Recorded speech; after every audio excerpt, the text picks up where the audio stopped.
Assalamualaikum warahmatullahi wabarakatuh. Alhamdulillahirabbil alamin. Assalatu wassalamu asrofil anbiya'i wal mursalin wa ala alihi washabihi ajmain. Amma ba'du. Yang terhormat kepada Pak Renon Septaneri selaku dosen pengampu mata kuliah matematika diskrit dan teman-teman sekalian. Pada kesempatan kali ini, kami dari kelompok 6 akan menjelaskan materi tentang algoritma. Sebelumnya, izinkan kami memperkenalkan diri terlebih dahulu. Yang pertama ada Bella Anjarwati sebagai pemateri pertama. Yang kedua, Penny Hestuti sebagai pemateri ketiga sekaligus moderator. Yang ketiga ada Yusta Wulandari sebagai pemateri kedua. Baik, langsung saja. Untuk materi yang pertama akan dijelaskan oleh saudari Bella Anjarwati. Baiklah, A. Pengertian algoritma. Secara umum, pengertian algoritma adalah suatu urutan dari beberapa langkah logis dan sistematis yang digunakan untuk menyelesaikan masalah tertentu. Pendapat lain mengatakan definisi algoritma adalah proses atau serangkaian aturan yang harus diikuti dalam perhitungan atau operasi pemecahan masalah lainnya, terutama oleh komputer. Dengan kata lain, semua susunan logis yang diurutkan berdasarkan sistematika tertentu dan digunakan untuk memecahkan suatu masalah dapat disebut dengan algoritma. Biasanya, algoritma digunakan untuk melakukan penghitungan, penalaran otomatis, serta mengolah data pada komputer dengan menggunakan software.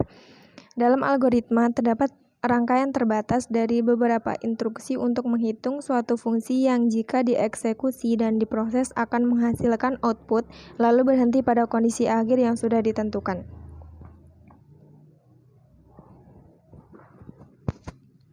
B. Bentuk dasar algoritma.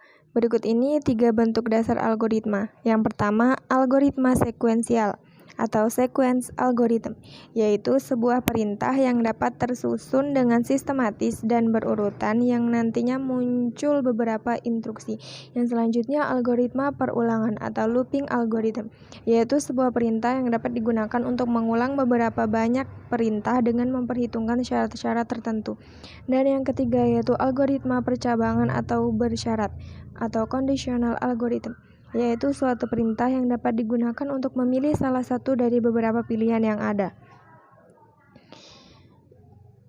Yang selanjutnya, ciri-ciri algoritma. Algoritma memiliki 5 ciri utama yang saling berhubungan satu dengan lainnya. Menurut Donald E. Knuth, adapun ciri-ciri algoritma adalah sebagai berikut. Yang pertama, ada input, yaitu permasalahan yang dihadapi dan akan dicarikan solusinya. Algoritma memiliki nilai 0 atau lebih input atau masukan. Ada proses, yaitu langkah-langkah yang harus dilakukan untuk mencapai tujuan akhir. Yang ketiga ada output, yaitu solusi atau tampilan akhir yang didapatkan dari suatu algoritma. Algoritma memiliki minimal satu output. Yang keempat yaitu ada instruksi-instruksi yang jelas dan tidak ambigu, yaitu instruksi yang jelas dalam algoritma sehingga tidak terjadi kesalahan dalam menghasilkan output. Yang kelima ada tujuan akhir yang dicapai, yaitu akhir dari program di mana program akan berhenti ketika tujuan akhir telah tercapai.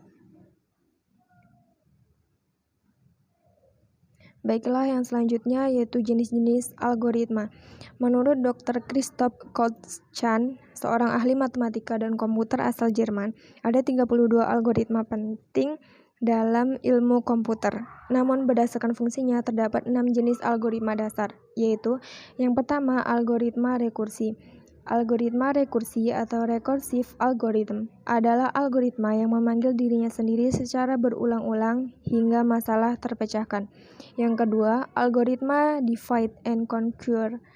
Algoritma divide and conquer adalah algoritma yang membagi suatu permasalahan besar menjadi permasalahan-permasalahan yang lebih kecil. Algoritma ini terdiri dari 2 bagian, yaitu yang pertama memecah masalah menjadi beberapa submasalah independen yang lebih kecil dari jenis yang sama. Yang kedua, menemukan solusi akhir dari masalah asli setelah menyelesaikan masalah yang lebih kecil ini secara terpisah.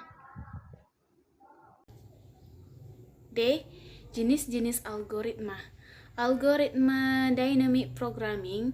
Algoritma ini bekerja dengan mengingat hasil dari proses yang lalu dan menggunakannya untuk menemukan hasil baru. Dengan kata lain, algoritma pemrograman dinamis memecahkan masalah kompleks dengan memecahnya menjadi beberapa sub-masalah sederhana dan kemudian memecahkannya masing-masing satu kali dan kemudian menyimpannya untuk digunakan di masa mendatang. 4. Algoritma backtracking. Algoritma backtracking adalah teknik untuk memecahkan masalah secara rekursif dan mencoba untuk mendapatkan solusi untuk masalah dengan menyelesaikan satu bagian masalah pada saat yang bersamaan.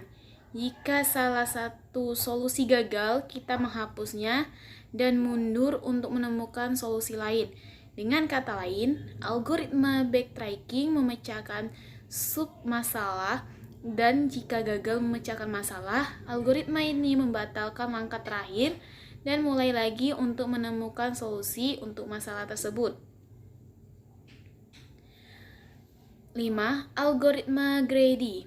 Dalam algoritma ini, kita akan menemukan solusi optimal secara lokal tanpa memperhatikan konsekuensi apapun di masa mendatang dan berharap menemukan solusi optimal di tingkat global.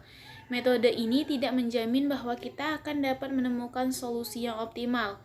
Algoritma ini memiliki 5 komponen. Pertama itu adalah kumpulan kandidat yang kita coba cari solusinya. Kedua, fungsi pemilihan yang membantu memilih kandidat terbaik. Ketiga, fungsi kelayakan yang membantu dalam menentukan apakah kandidat dapat digunakan untuk menemukan solusi. Keempat, fungsi objektif yang memberikan nilai pada solusi yang mungkin atau solusi parsial. Yang terakhir, fungsi solusi yang memberitahu kapan kita akan menemukan solusi untuk masalah tersebut. 6. Algoritma brute force. Ini merupakan salah satu algoritma yang memiliki konsep yang paling sederhana. Algoritma brute force akan mengiterasi semua solusi yang mungkin untuk mencari satu atau lebih dari satu solusi yang dapat menyelesaikan suatu masalah. Fungsi dan manfaat algoritma. Pada dasarnya, fungsi utama dari algoritma adalah untuk memecahkan suatu masalah. Lebih jelasnya, adapun beberapa fungsi dan manfaat algoritma adalah sebagai berikut. Yang pertama itu adalah untuk menentukan, menyederhanakan suatu program yang rumit dan besar. 2. Untuk memudahkan dalam membuat sebuah program untuk masalah tertentu.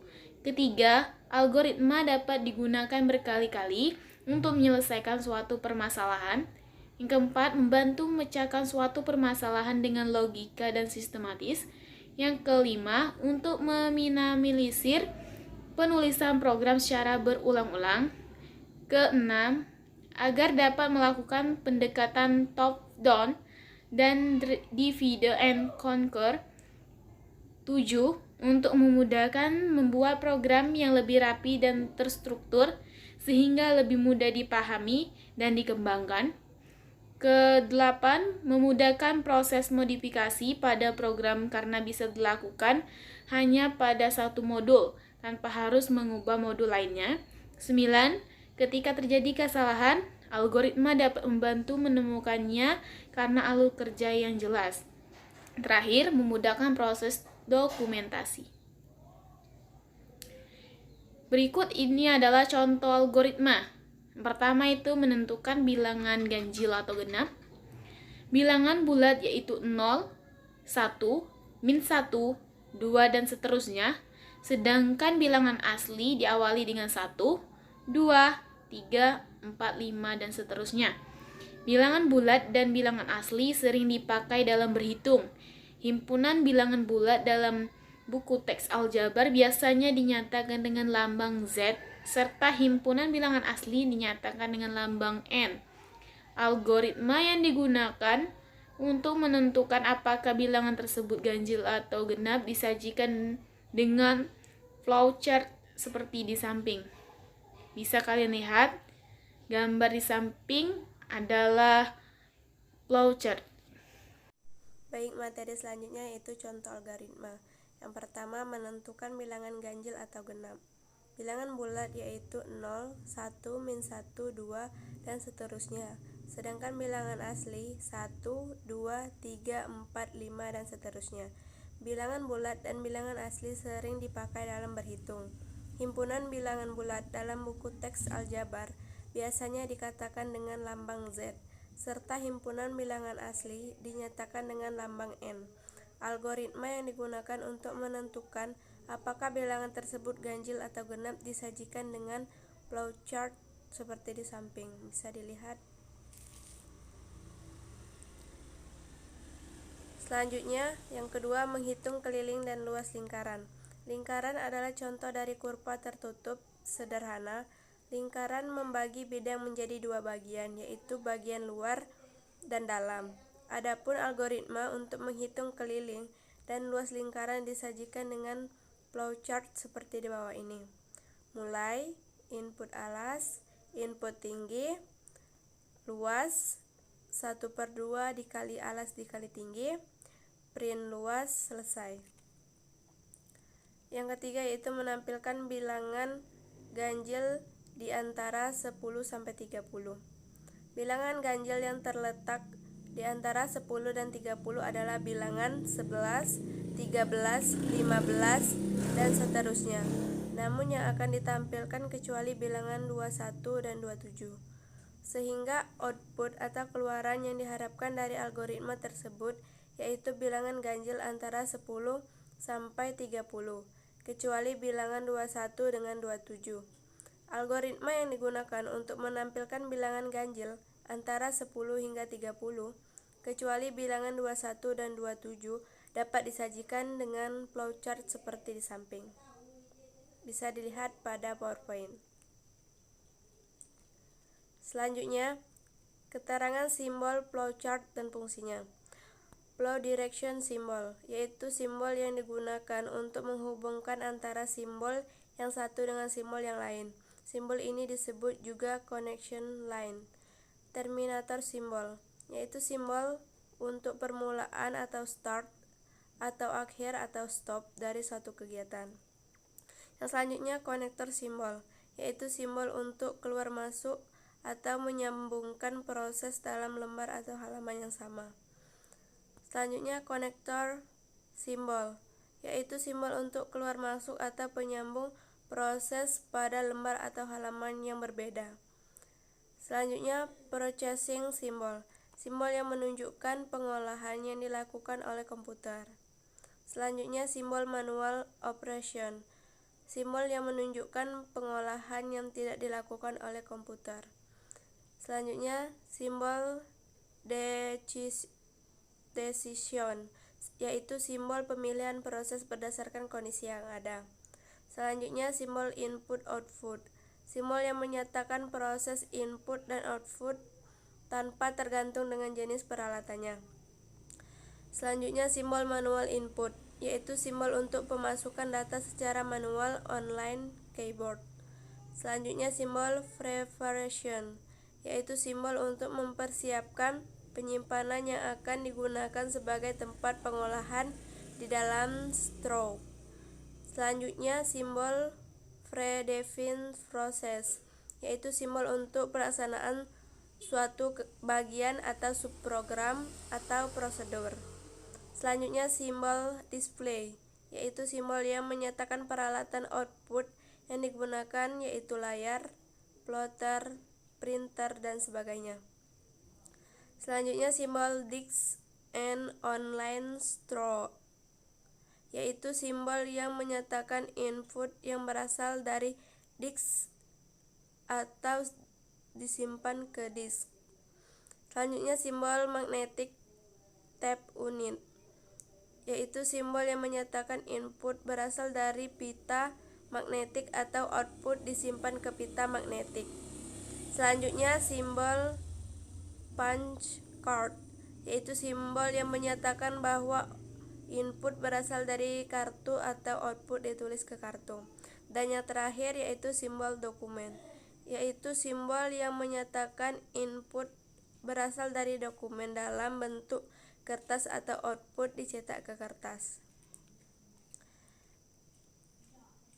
Baik, dari materi yang telah dijelaskan dapat ditarik kesimpulan bahwa algoritma adalah prosedur untuk menyelesaikan suatu masalah, baik itu dalam ilmu matematika, ilmu komputer, bahkan masalah kehidupan manusia sehari-hari. Algoritma mencakup perhitungan, penalaran, dan pemrosesan data yang dapat disajikan dalam bahasa alami, kode, diagram alur atau flowchart, dan lain-lain. Dan dari contoh algoritma di atas, kita dapat memahami bahwa suatu algoritma dapat diekspresikan dan dianalisis melalui diagram alur atau flowchart. Baik, sekian itulah presentasi dari kelompok kami. Lebih dan kurang kami mohon maaf. Kami akhiri, wabillahi taufiq walhidayah. Wassalamualaikum warahmatullahi wabarakatuh.